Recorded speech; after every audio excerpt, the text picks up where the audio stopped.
Da questo testo recente.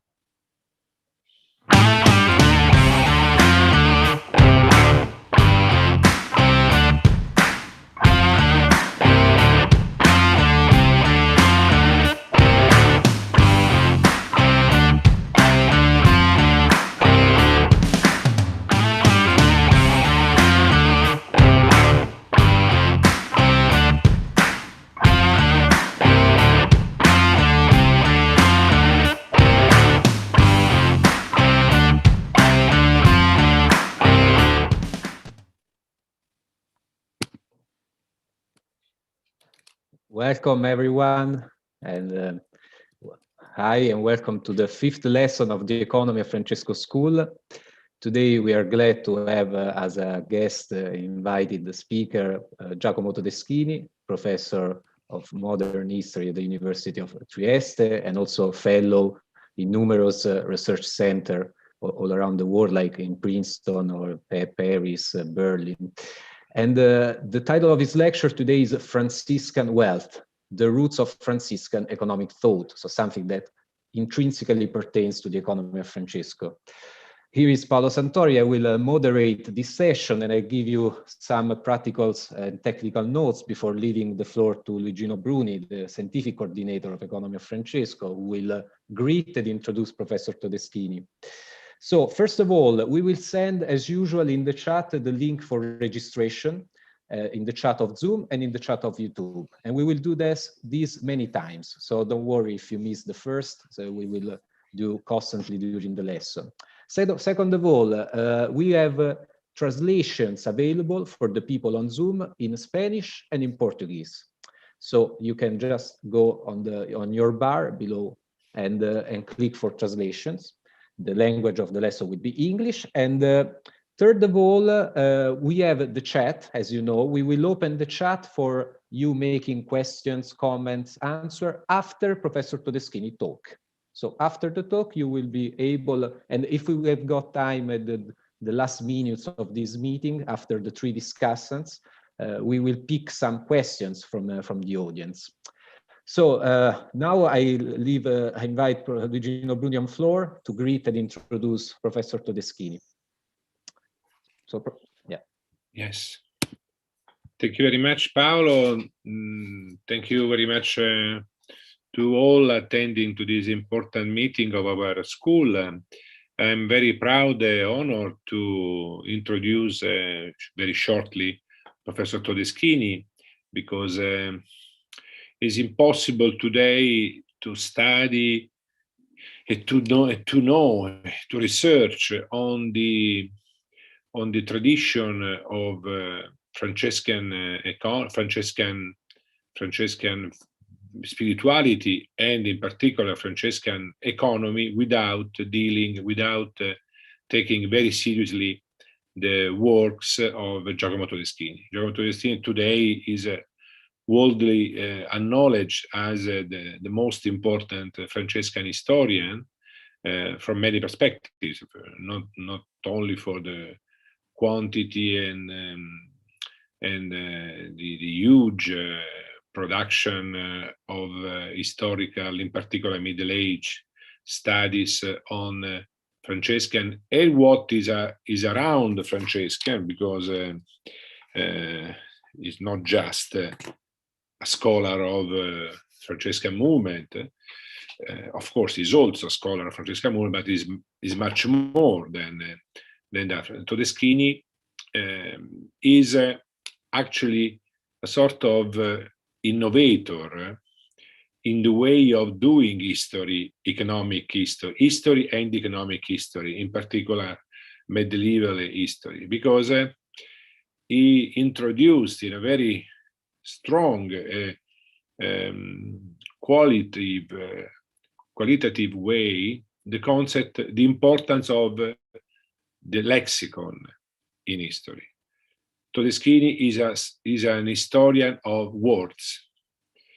He's an historian of the history of words, of how the words changed along the centuries, in particular in European history, and the role of these new semantics of words, the same words with different meanings.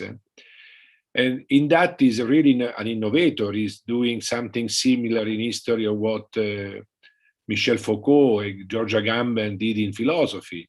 Then the sort of archaeology of words, and in particular economic words. For that reason, for us, is there are very few scholars more central for our school than Tedeschini, because it's exactly at the crossroad of many avenues of our school: the historical avenue, the philosophical avenue, the economic avenue, and the anthropological avenue. Because as you will see around this art craft, artigiano of words, there are many issues and topics very important for us. Along, I have here with me one of his first, maybe not the first, of course, but one of the most meaningful contribution, and a political economy for the Middle Age. Is a 87 book with some classics, I would say today, like Kirchner, Ovidio Capitani, Paolo Grossi, Amedeo Spicciani, and the young Giacomo Tedeschini, with a paper on Pietro Olivi. It is one of probably, the founder of this club, of this community of Francescan philosophers and economists, I would say, between 200 and 300, that Tedeschini studied and discovered in a very deep, original, and meaningful way. Tedeschini is also a very good narrator, homo narrator. The narrative economics is part of his, is a cantastorie, we say in Italian, is very able to enchant, to incantare the reader.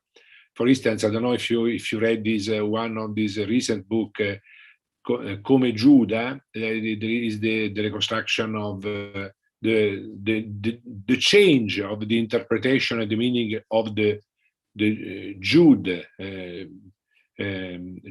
Judas, from the Gospels up to the Middle Age onwards. And then that book, for instance, is like a sort of to say giallo, to say thriller, romance, for how much is well written. Also the dramatic structure is beautiful. Then The Merchants and the Temple, I Mercanti e il Tempio, Ricchezza Francescana, that is not just one book, but is an umbrella of many contributions of Giacomo Tedeschini, and also the Visibilmente Crudeli. Just to conclude, in my own research, Tedeschini had an important role, because starting from my books, my research at the end of the 9-10 of these centuries, 2009, 2010, I was very much affected and influenced by Tedeschini works. His readings of the role of Francesca, because just to conclude, in Tedeschini you find also the dark side of Francescan influence. For instance, people like this Bernardino da Feltre, one of the Francescan founders of Monte di Pietà, and other Francescans were sometimes very against the Jewish people. There was this tendency of exclusion, also some categories of the city, in order to build up the new market society. And Tedeschini is also very, very careful in spotting also the dark side of the Francescan history. It's not just a shining story. There are also some drawbacks, problems that Tedeschini, as being a great historian, very honest, very objective, will has shown us. Then I conclude my maybe too long introduction. I'm very proud and honored and happy to leave the microphone, the stage to Giacomo Tedeschini. Thank you.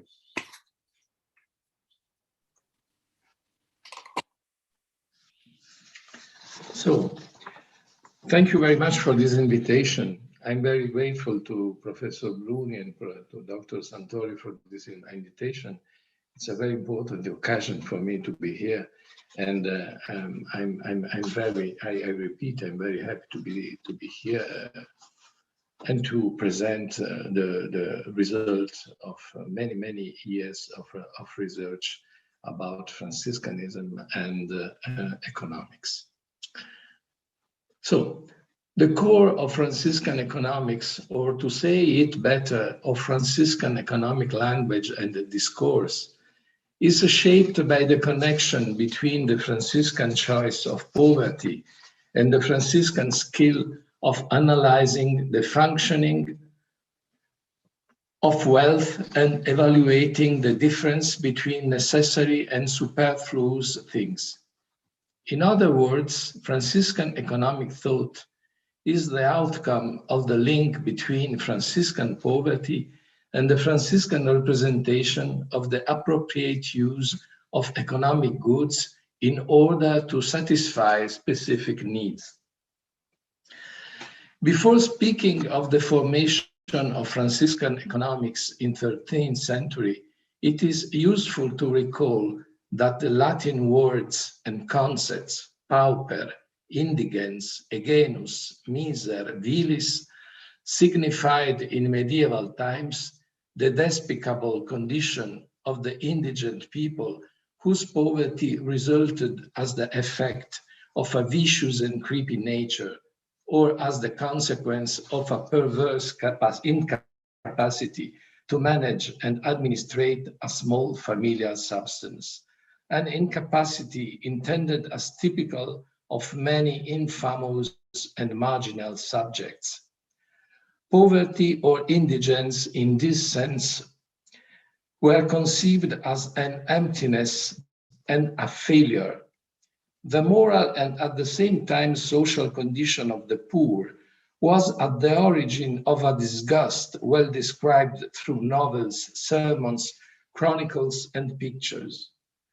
Actually, many narrative, legislative, and medieval theological sources were describing and depicting the worthlessness and shamefulness of a crowd of wretched manual workers, beggars and vagrants, obviously imagined as a danger for the managing of the common good.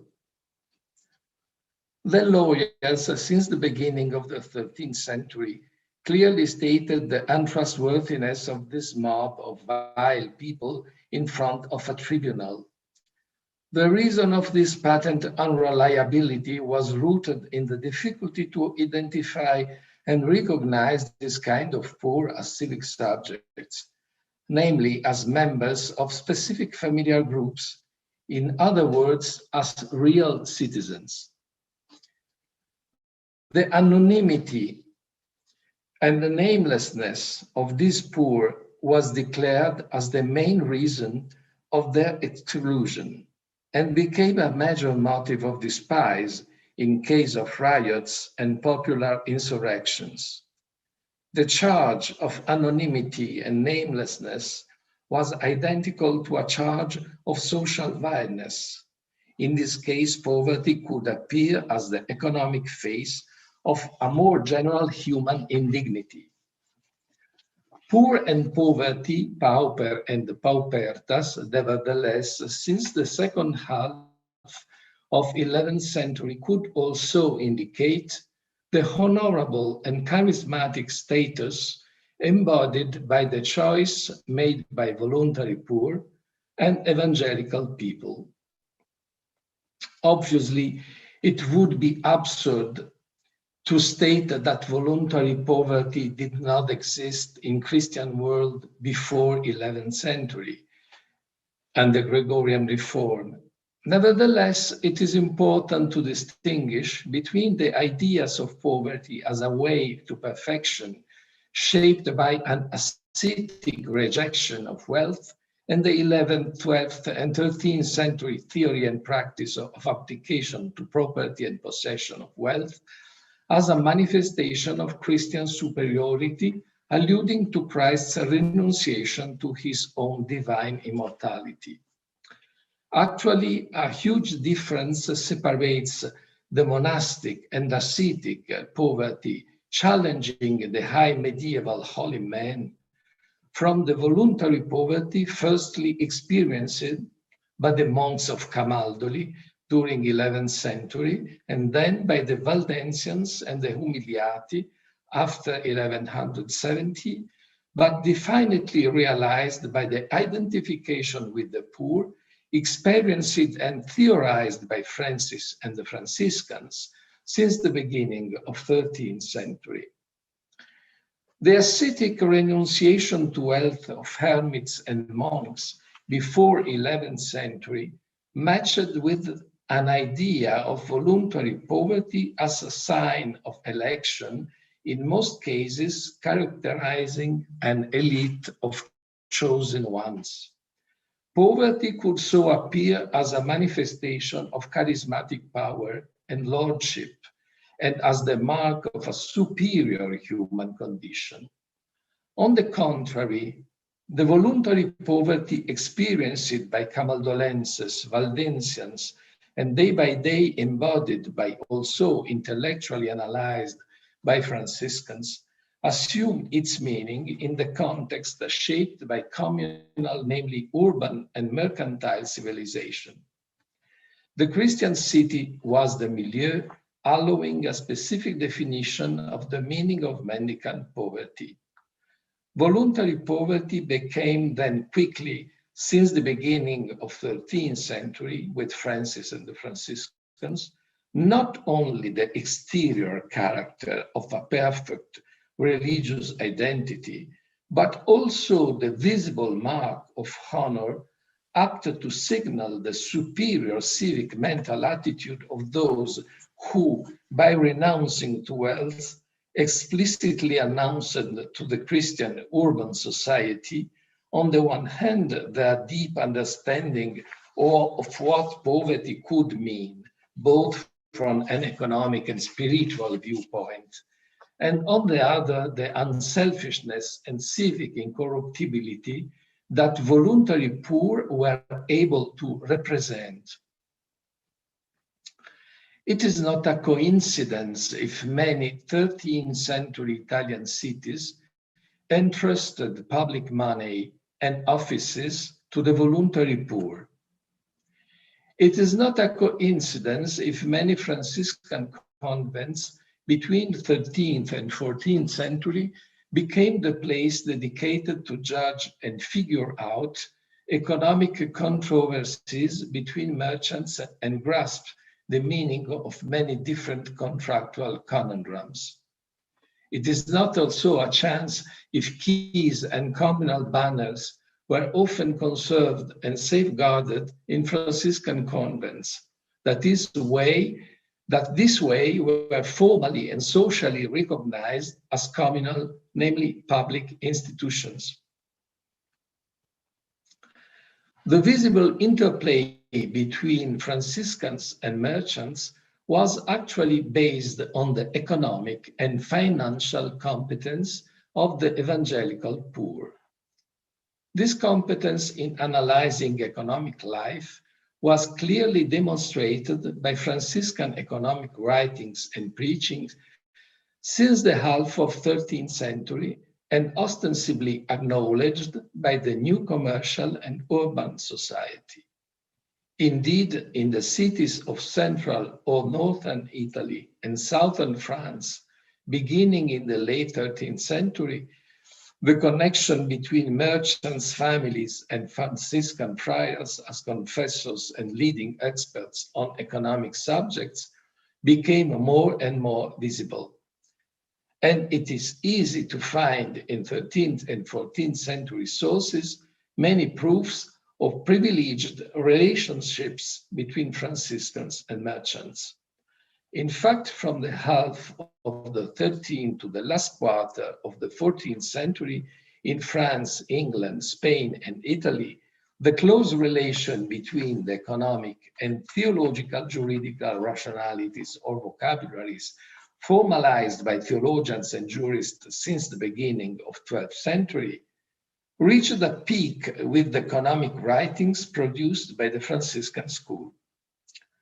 The treatises or commentaries on contracts, commerce, lending on interest, public debt, and value and price of commodities that were written by Peter Olivi, John Duns Scotus, Alexander of Alexandria, Giral Ott, Francisque Egemenis, and other well or lesser known authors can be interpreted today as a self-consistent textual chain.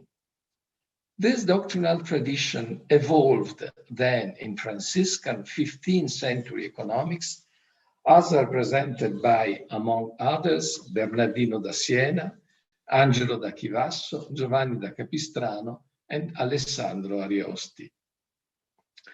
Now, our problem is to grasp the connection between this Franciscan involvement in economic analysis and in decoding the rules of markets and the experience and analysis of evangelical poverty characterizing the Franciscan life and writings from Francis to Peter John Olivi and Bernardino da Siena. Actually, the crucial point is to focus on the interplay between Franciscan poverty and the patent Franciscan capacity to decipher the mysteries of value and price, of profit investment and productive capital, a reflection already visible in Bonaventura's small treatise on the difference between useful and superfluous things, but reaching its peak in Olivi's treatise on economic contracts and Bernardino's sermons on commerce and credit.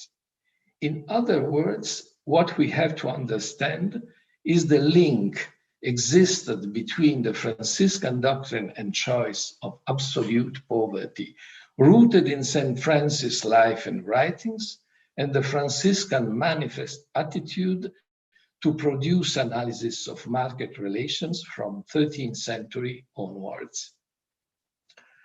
To solve this riddle, it is firstly very important, very important, to abandon our contemporary idea of a contradiction between poverty and comprehension of what wealth actually means.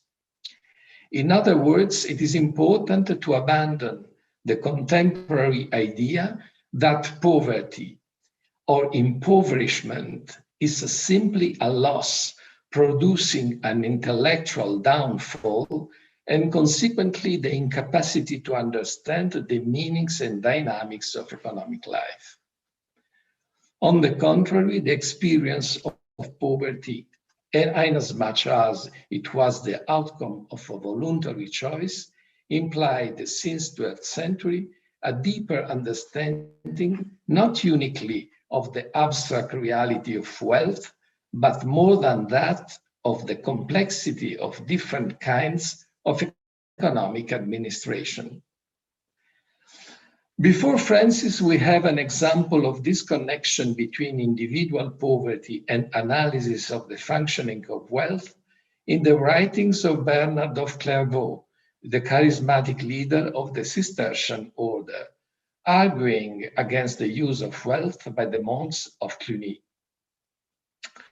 I wonder indeed, wrote Bernard, I quote, how such intemperance in food and drink, in clothing and bedding, in horses and buildings, can implant itself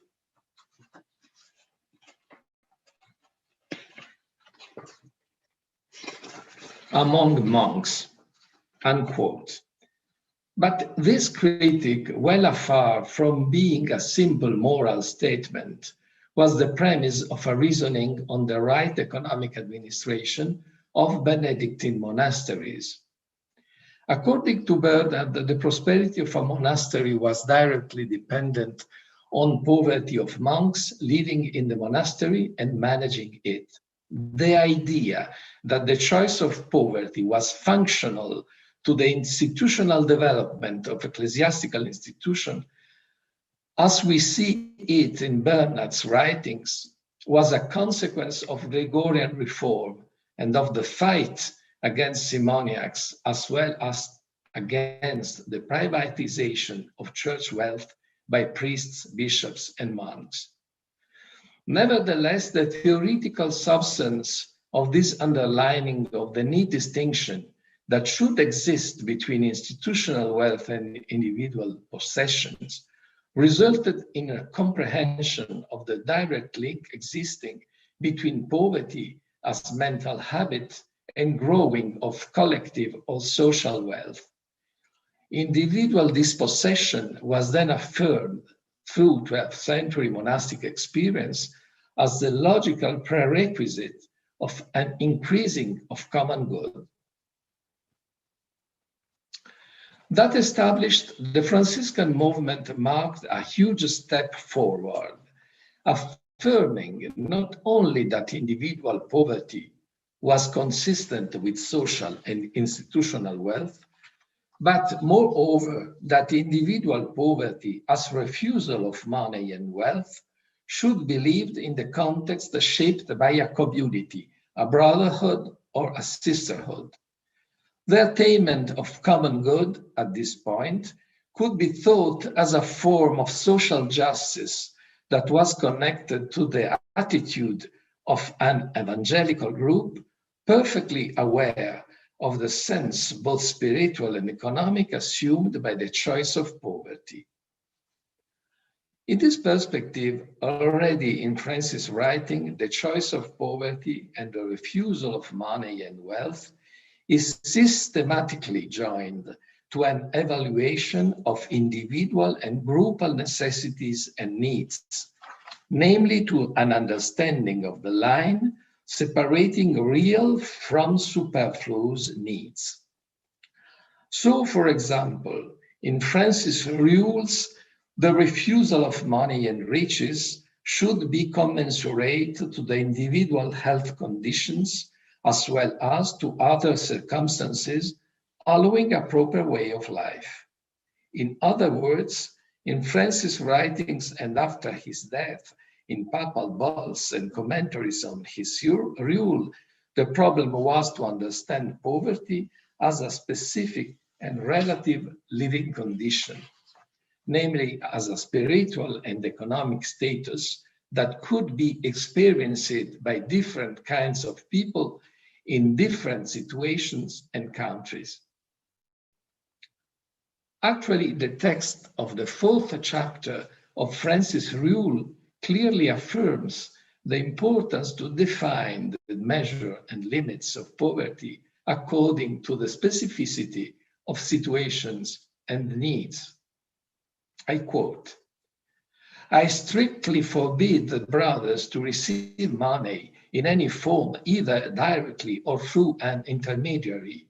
Nevertheless, the ministers and custodians can work through spiritual friends to care for the sick and clothe the brothers according to place, season, and climate, as necessity may seem to demand.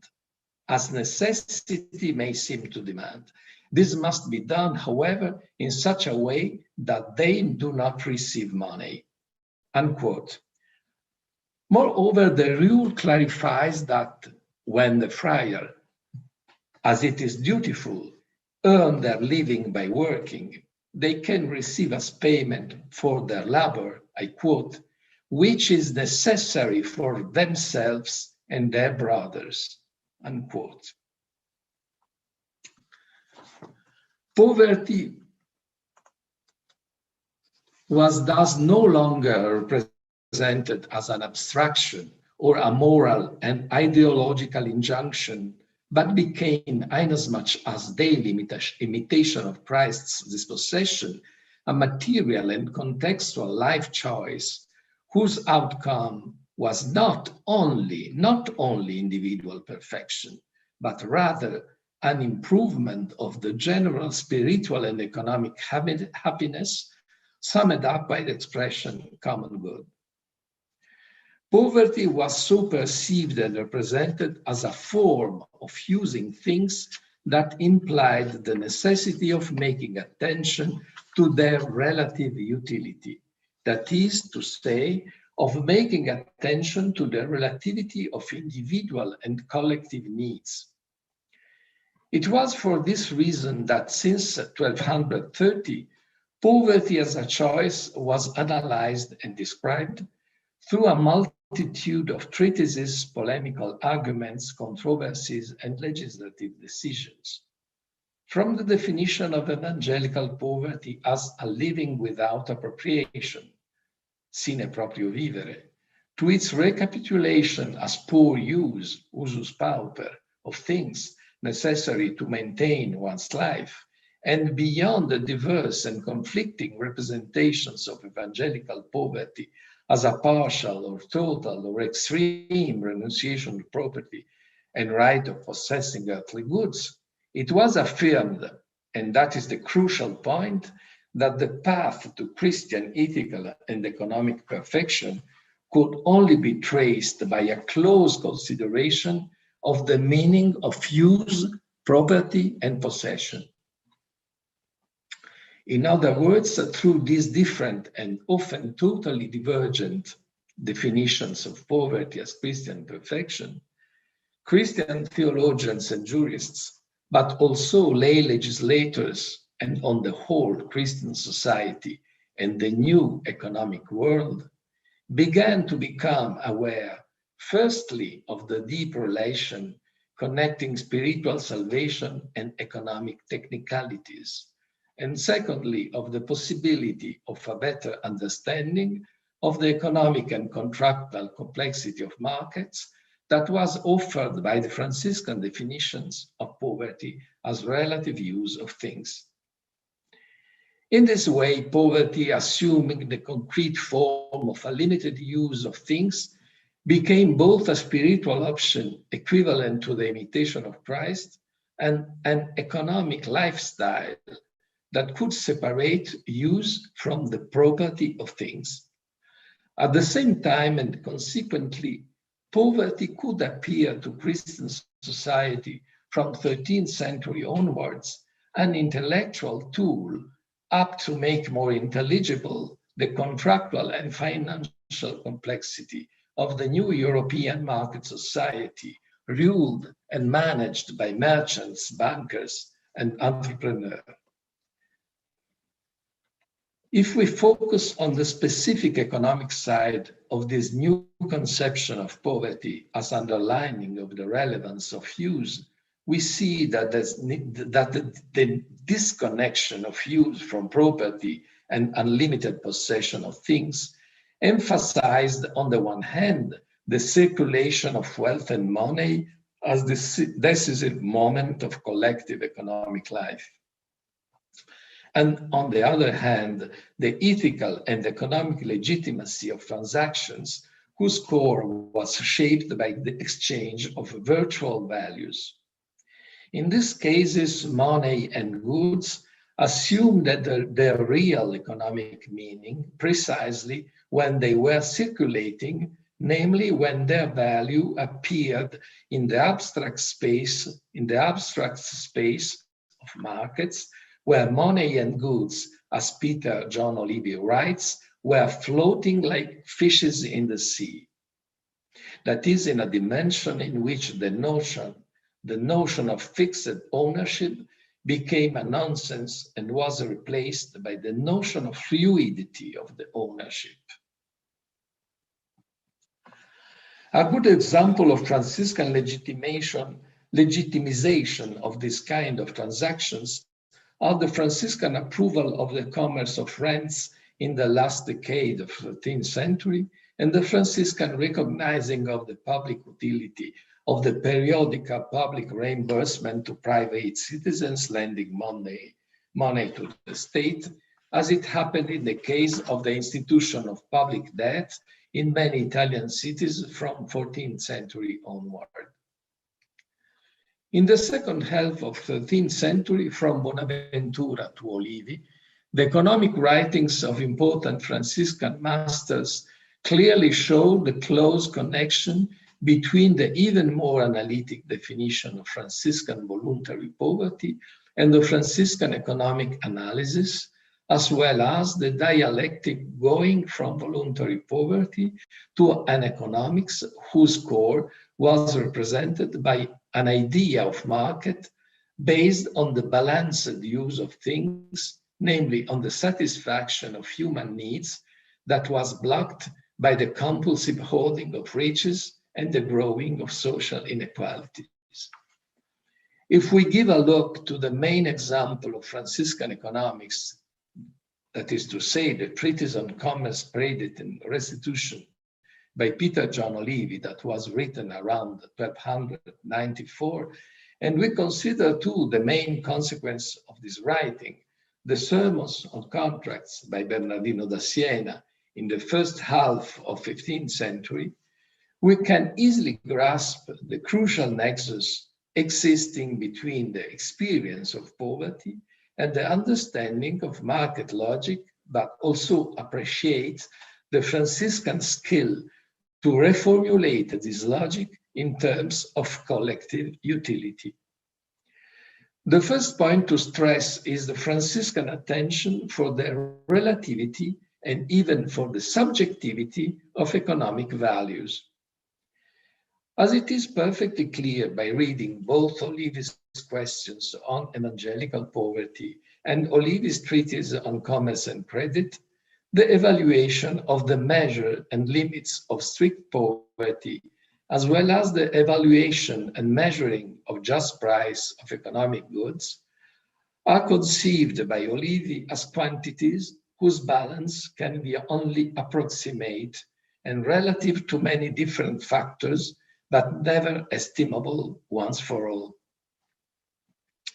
It exists, the Franciscan master says, a range, in Latin, latitudo, of possibilities, making possible a probabilistic evaluation both of strict poverty, namely of poverty limited to the restrained use of things, and of the values of economic goods. In the first case, the limitation of use to the satisfaction of primary needs and then the experience of voluntary poverty has to be balanced in relation to the changing real needs of individuals and communities and cannot be abstractly and dogmatically fixed. In the second case, the just price of a useful thing derives from a combination of various elements, as for example, abundance or rarity of things, difficulty to produce or to purchase them, as well as individual appreciation of them. The point is that, according to Franciscan economics, both the measure of evangelical poverty and the correct estimation of the value of things depend on their relation to people's real uses and needs. The evaluation of the measure of perfection shaped by poverty, as well as the calculation of the value of commodities and labors, is no more connected to an abstract idea of perfection or of market value, but to the discovery of a deep standard of value whose core is shaped by the worth of people's life and necessities. For this reason, according to the most rigorous Franciscan view, on the one side, poor use of things should be estimated in relation to individual and collective specific situations, but also in relation to the specific nature of economic goods. For example, that's an example that I can retrace in the writings by Olivi. For example, the storing of corn and olive oil before winter in the case of a community cannot be considered as contradictory to evangelical poverty. On the contrary, the individual who makes the choice to be perfectly poor should renounce to hoard this kind of things. On the other side, the economic appreciation of goods should be in relation to the common estimation, but at the same time, it is possible to establish a principle of value deriving from an evaluation of human needs that market estimation cannot predict. As in the case of the value of animals, natural goods, and on the whole, things satisfying people's specific and non-standardized legitimate needs and desires. In this perspective, Franciscan economics challenges the interpretation of market price as uniquely derived from market agreements, a notion rooted in Roman law, namely the idea of just price as resulting from the equilibrium price as it is commonly stated by markets. According to this Franciscan new perception and representation, a multifaceted reality of beings, things, labors, and skills comes to be considered highly appreciable, even if market does not make attention to them and doesn't value them or despises them, as in the case exemplified by fundamental common goods as air, water, and earth, or in the case of non-human creatures and wild animals, or in the case of humans that are not recognized by markets and institutional economics as highly valuable in social terms. In all these cases, the Franciscan approach to economics highlights the probable, possible, non-monetary value of things, animals, and human whose worth, even if not existing in terms of strict market economy, is functional to the construction of a collective good, potentially but not automatically including the markets. I come to a conclusion.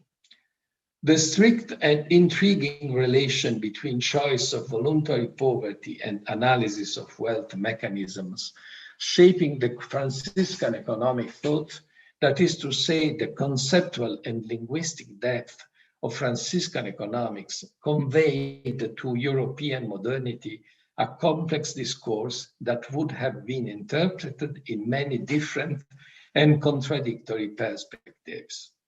On the one side, the emphasizing by Franciscan economics of the importance of distinguishing between real and fictive needs, that is, between necessity and superfluity, will induce in modern times many different discussions about ethics, economy, and social inequalities. Nonetheless, on the other side, the Franciscan conceptualization and definition of the value of money and price of commodities in probabilistic terms will also be understood by modern economists as the medieval Christian foundation and justification of capitalizing and investing money, namely as an approval of the productivity of capital and of the possible morality of finance. In conclusion, Franciscan economics, as well as its main archetype, the evangelical parable of the talents, present us with the question of how to decipher the ethics of productivity, namely the duty to make fruitful and circulate and distribute goods provided by divine providence. Thank you very much.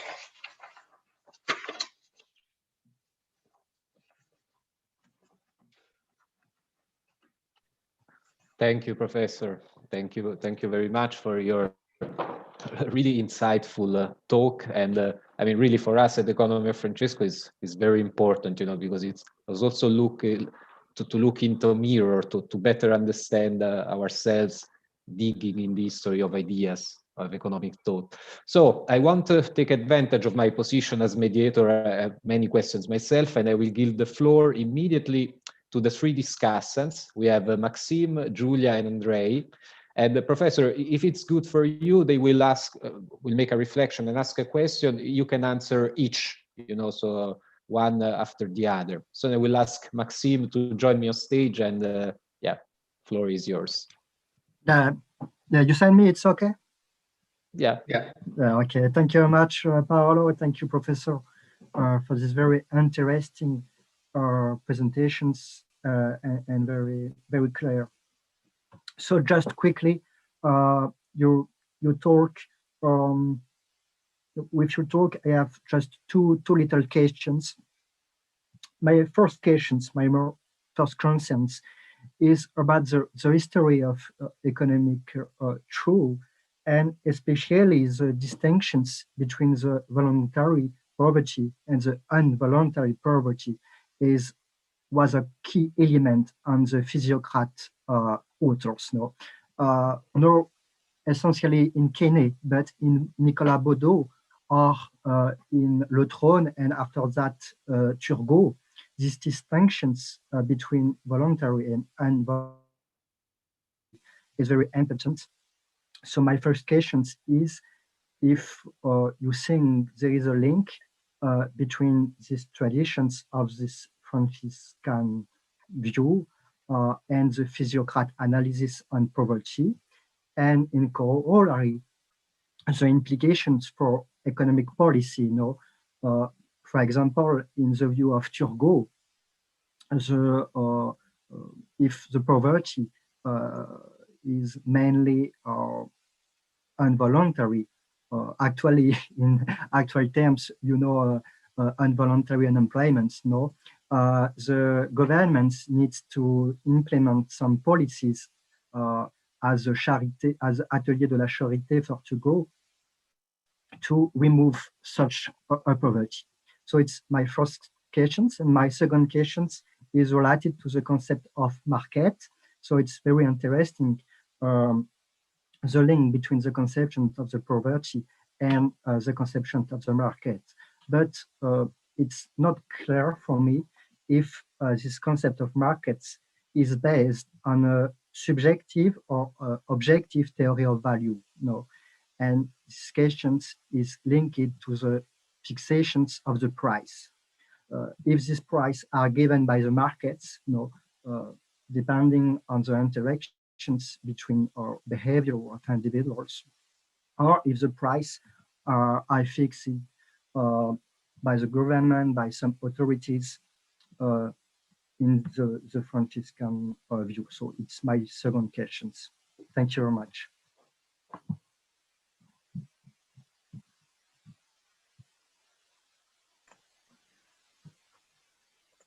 Can I give an answer to these questions? Yes?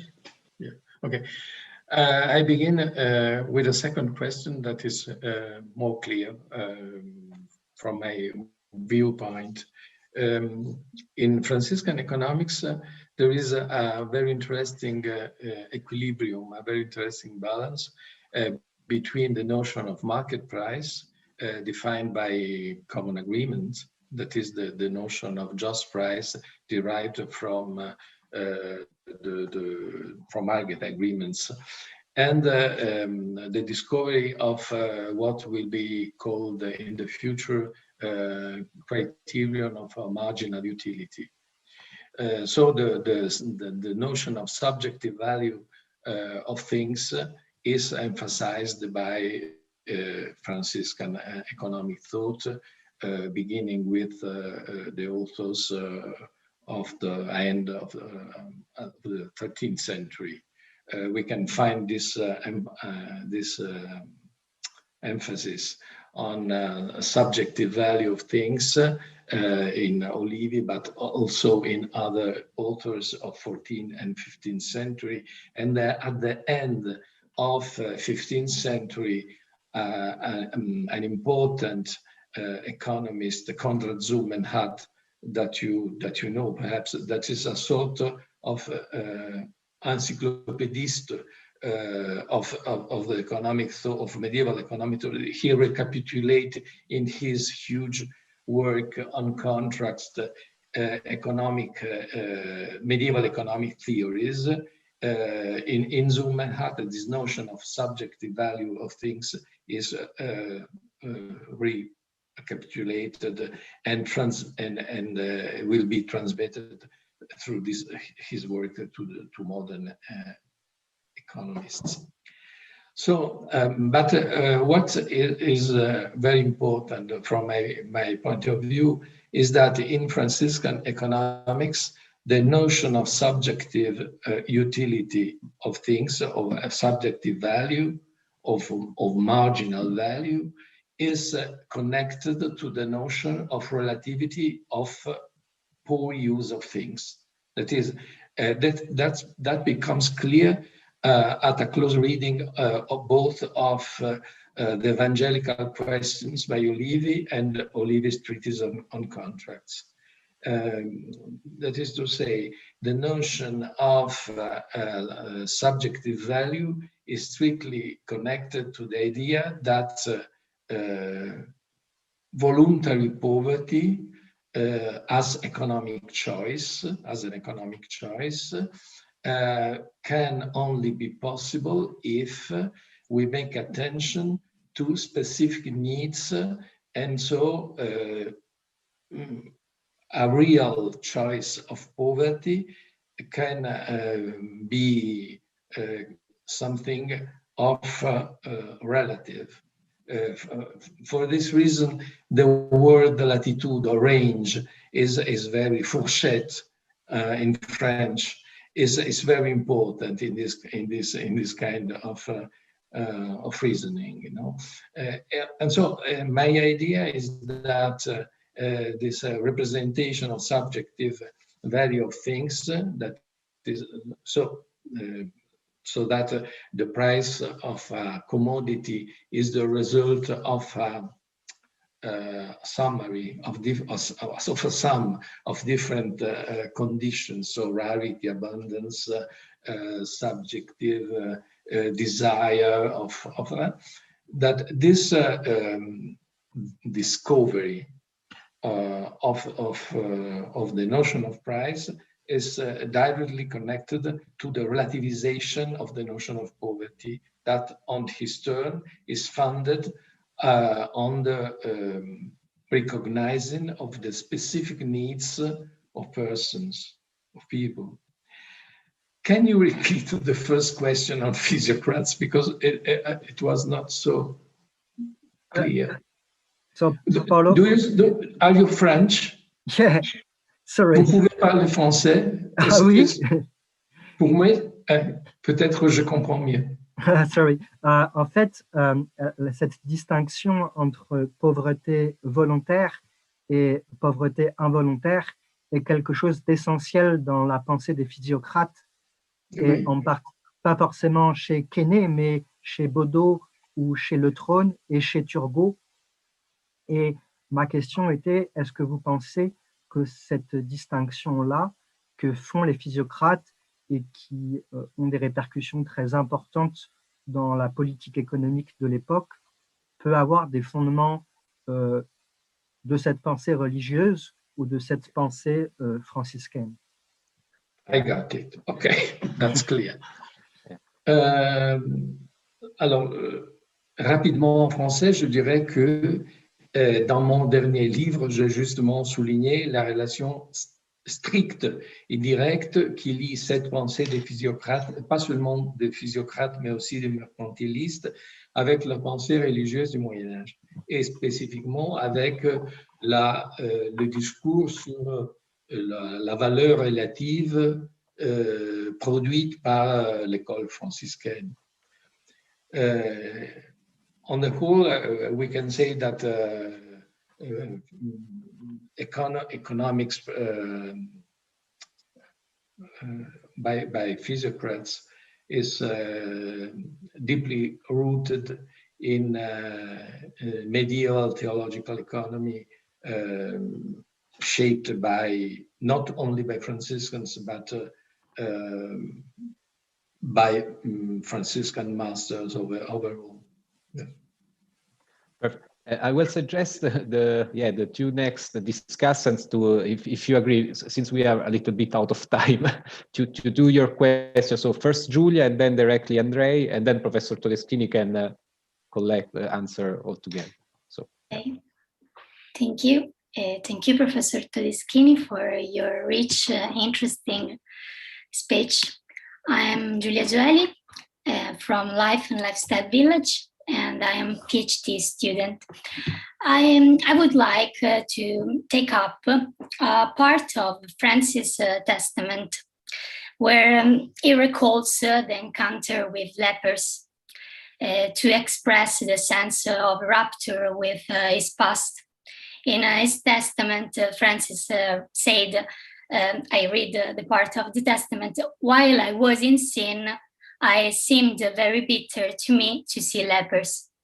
And the Lord himself led me among them, and I had mercy upon them. And when I left them, that which seemed bitter to me was changed into sweetness of soul and body. And afterward, I lingered a little and left the word." We know that in the Francis period, lepers represented the external element, the physical projection of all the evils that this world wanted to take away from him.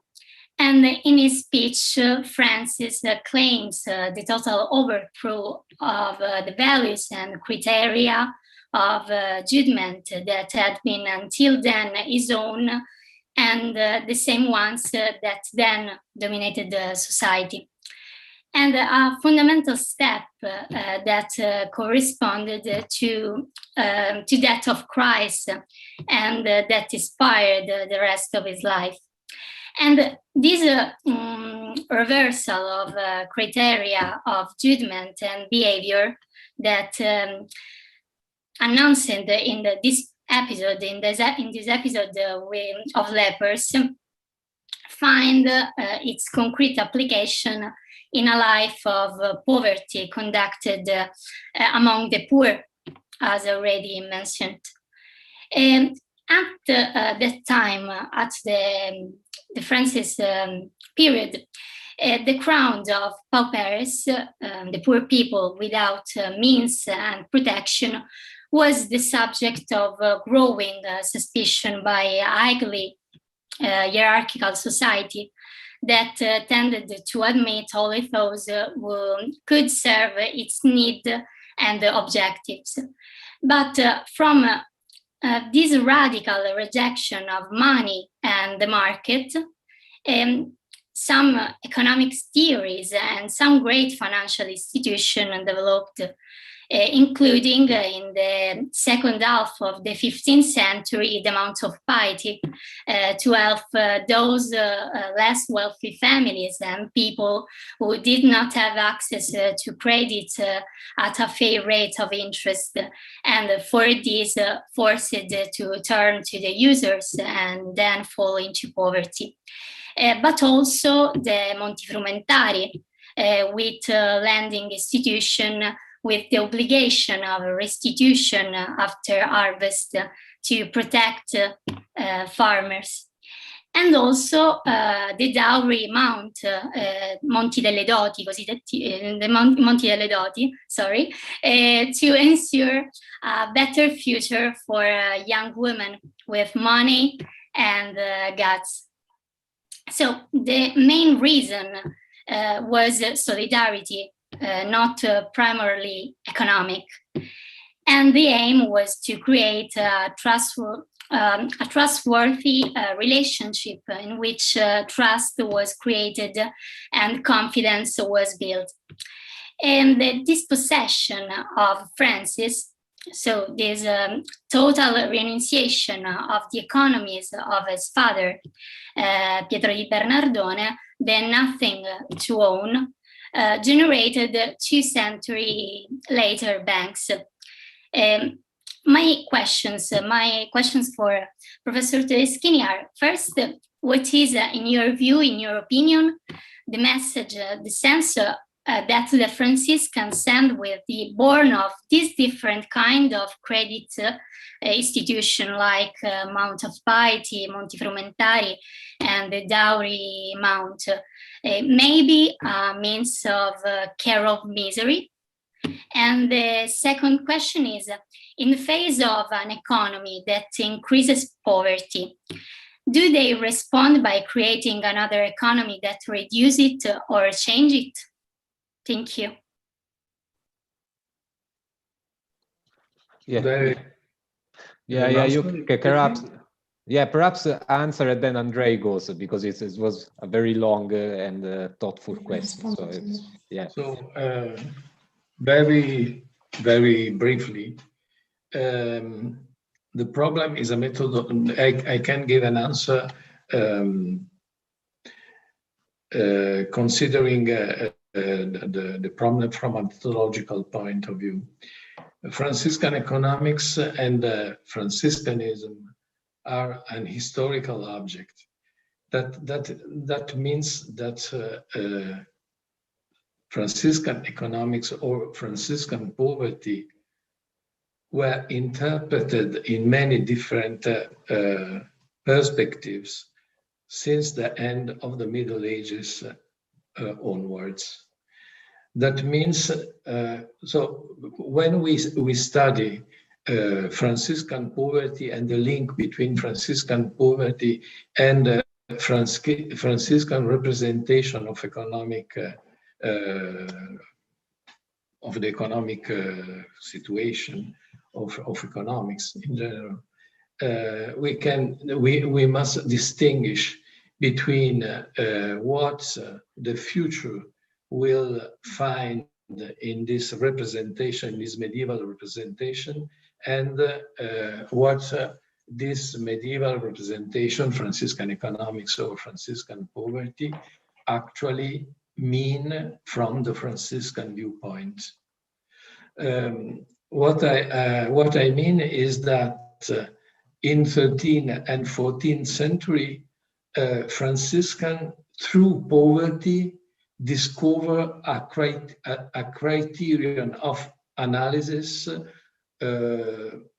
apt to make a more understandable market economy. And they propose and they suggest to the market society some criteria of analyzing economy that underline the difference between use and property, between use and possession. This possession becomes a keyword alluding to the fact that real economy and productive economy cannot be identified with possession, and the underlining of the subjective value of things and the underlining of the importance of the evaluation of specific needs of people corresponded to the idea that a productive economy is not necessarily founded on hoarding of riches, on thesaurization of riches, and so on. So the idea in Franciscan economics was that common good and market economy could be linked, could be connected if market economy renounced to be an economy of hoarding, an economy founded on property, on private property, to say the truth. But the problem is that that Franciscan economics, as every historical object, as every historical situation, contains some ambiguities, from substantial ambiguities. And it's for that reason that I concluded my presentation by saying that modern economists will understand Franciscan economic message from different point of view, in different perspectives, because the notion of relativity of value will be very often interpreted as a sort of approval by the Franciscan tradition of virtual economy. And that's the reason why mounts of piety and Monti Frumentari, overall Mounts of Piety, Monte di Pietà, Mounts of Piety, very quickly become state banks, because at the beginning, Mounts of Piety are a charitable institution, but very quickly they become state banks, especially after 1515, after the approval of interests paid by Mounts of Piety by Pope Leo X. Very quickly, this kind of institution become a modern bank controlled by statal oligarchies. There are some very important books about this transformation of the Monte di Pietà in modern banks between the last years of 15th century and the first decades of 16th century. So the problem is not the consistency,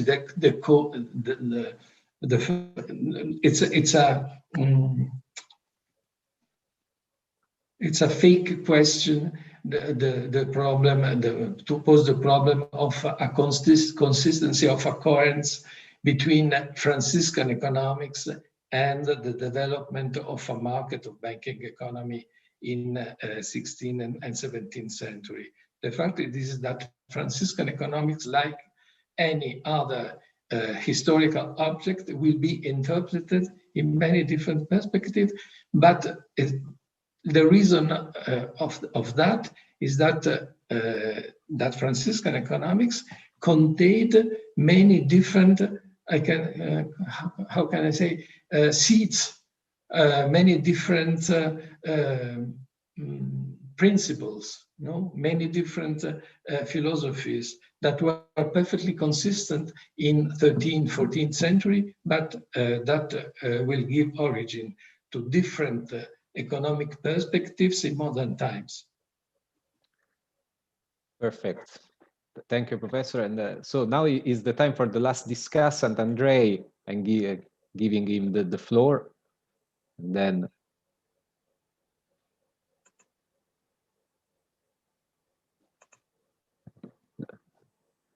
we should. Yeah.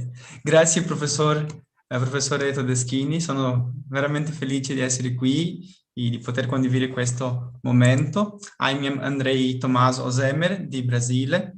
I have a master's degree in moral and political philosophy in the Federal University of Pelotas, south of Brazil, and I teach religious education in the St. Francis of Assisi School, founded by the Sisters of St. Francis of Penance and Christian Charity. I'm representing the young people of the economy of Francesco from South America, Brazil, Rio Grande do Sul, and the village agriculture and justice. The Franciscan history, as well as the history of other Mendicant order and medieval evangelical movement, influenced the entire history of the church. Excuse my English, professor. No, it's very well, but... Ma se vuole parlare in italiano ne sarò lieto. Va bene, ma come non si può, l'evento seguirò qui, io ho una traduttrice qui al fianco insieme per aiutarmi qualcosa. Grazie Josie anche. Bem, we Latin Americans are a witness and fruits in this influence, the Franciscan influence in Brazil, because your Christian culture emerges throughout these movements. On Monday, April 26, we remember the first Mass celebrated in Brazil lands in the year 1500 by Brother Henrique de Coimbra. The arrival of the church in Brazil took place through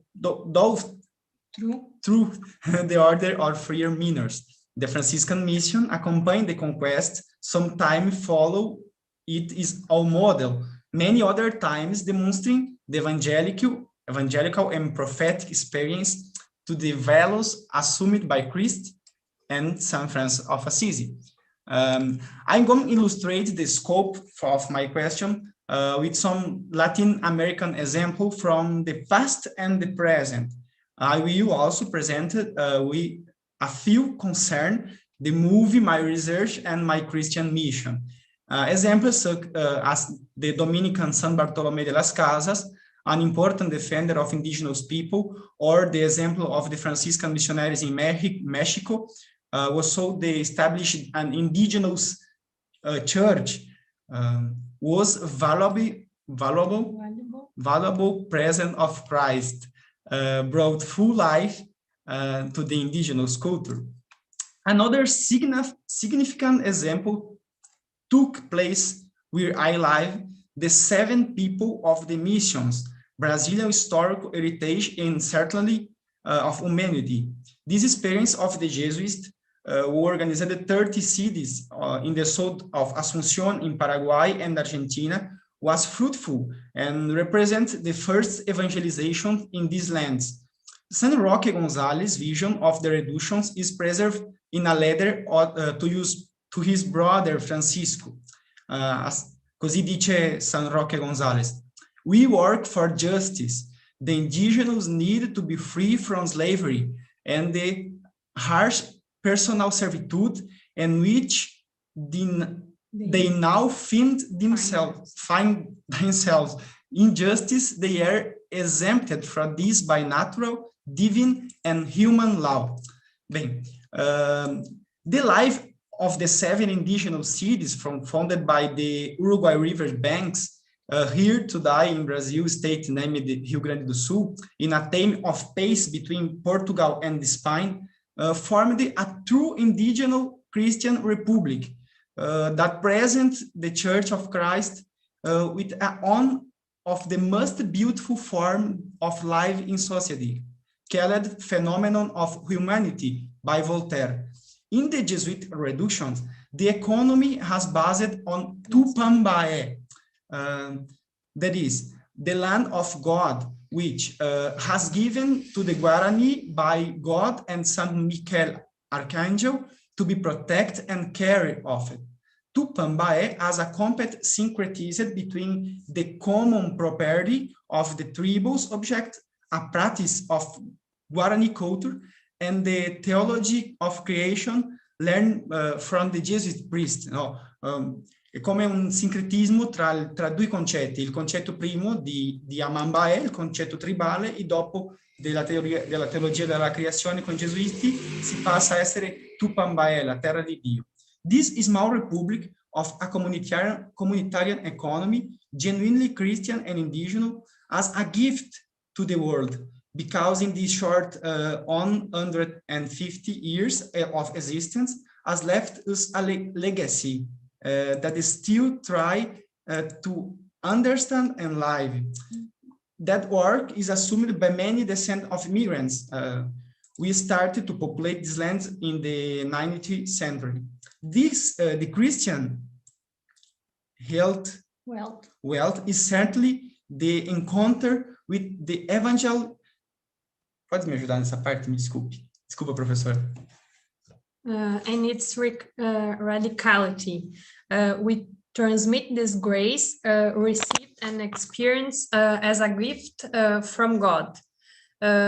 Nowadays, Christian ecologists like the Marist brother Antonio Tedeschini point us to the way of rescuing this experience of community care for the goods of creation, valuing a simple life that learns to live with little, taking care of the common home. For Brother Antonio, our community is called to be the 8th people of the missions, just like the testimony of Saint Francis, which motivated so many people to live in a frugal economy, recognizing that there are immeasurable values that supplant money. Therefore, Andrei offers the question, which ways can we build today, considering past and present experiences, to create new economies, economies with soul, consolidating a future of hope? And what challenges await us today in this intercultural world marked by countless inequalities, as we experience a frugal economy of Francesco, an economy that recognizes the environment and all the people not as means, but as invaluable gifts that we should take care. E grazie professori, scusatemi l'inglese un'altra volta, grazie Giuse per avermi aiutato.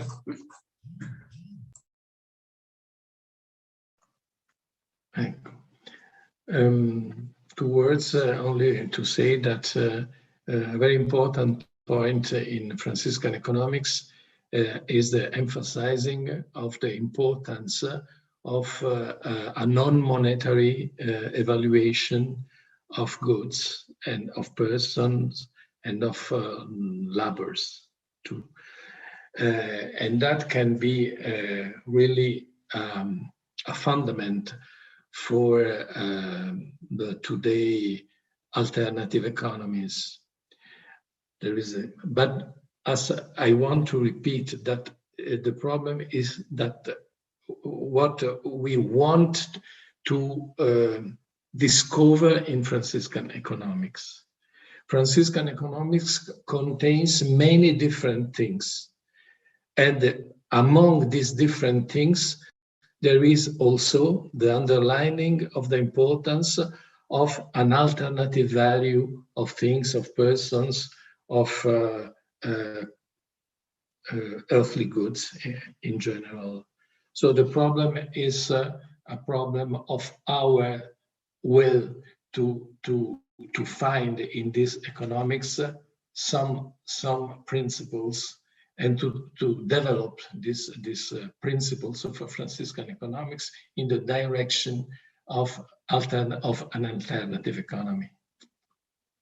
Okay, it's what I want to say is that there is also other interpretation of Franciscan economics that in the past overall that have underlined Franciscan economics as the origin of market economy, for example. In my opinion, Franciscan economics, as I said, contains different and not systematically consistent principles. Today, we can discover in this economics some aspects that are the fundament of an alternative economy. For example, the underlining by Franciscan economics of the non-monetary value of things and persons, but at the same time of the functionality of this non-monetary value to the construction of a common good. Perfect. Thank you, Professor Tedeschini. Thanks for your presence today, for your answer. We are going to the conclusion of the event and we are running a little bit. Se posso late. aggiungere una cosa in italiano, Sì, l'aggiungo in italiano, perché penso che al di là di questa master's language che è l'inglese, insomma, ci possiamo anche capire in italiano. Insomma, il problema è ritrovare certi spunti nel pensiero economico francescano e non aspettarsi che il pensiero economico francescano ci offra delle ricette già pronte. Ci sono degli spunti storici che possono essere sviluppati in certe direzioni. Yeah, that was very clear also from your previous answer and from your thought. So yes, I have to switch to English because we have people from all over the world, so you know that is. But so really thank you, Professor Tedeschini, for having been with us today, and we hope also to see you in the future for other events, also helping us to develop these seeds of thought that you have just mentioned, not recipes, but at least seeds, alternatives. And I thanks also the people working in the economy of Francesco. I apologize with the people who made comments in the chat, but I promise that I will send to Professor Tedeschini the questions that have been made in the chat, and perhaps, I mean, if he's interested. And also a lot of people, Professor, asked the possibility to read your speech. We have given handouts based on your papers, but then perhaps we can discuss this. So my role now is to tell everyone goodbye and to tell you that we see at the next appointment next week on Wednesday, 4 p.m. But this is not a normal current event of the Economy of Francesco School. It's something different. We will have a lecture, and we will follow the lecture all on YouTube. We will have Partha Dasgupta, economist from Bangladesh, which has been asked by the UK Treasury to write a review on the current challenges on economics, biodiversity, and nature today. In fact, the title of his talk is The Economics of Biodiversity. And so I will see you all there. Professor Tedeschini, if you want to say something final to say goodbye to Francesco, we will, yeah. Posso dire grazie, molte grazie a tutti e, come dire, bisogna lavorare a partire da queste premesse, insomma, ma come ho già detto, it's necessary to work about these premises posed by Franciscan economics and not to imagine, to find in medieval discourses what actually is the reality of our today problems, because there is a difference between Middle Ages and today market organization. Quindi grazie a tutti e spero che sia stato chiaro. No, was very clear. And also, last but not least, thanks also to the discussants, because, you know, as I'm a philosopher, I love to read the discussion, the Maxime, Andrei, and Julia also. So, I mean, they give us very much. I mean, for us, the moment of discussion is as important as the lecture. This is also a little bit the Economy of Francesco's spirit. So thank you. Thank you very much. Grazie a tutti. Molto grazie.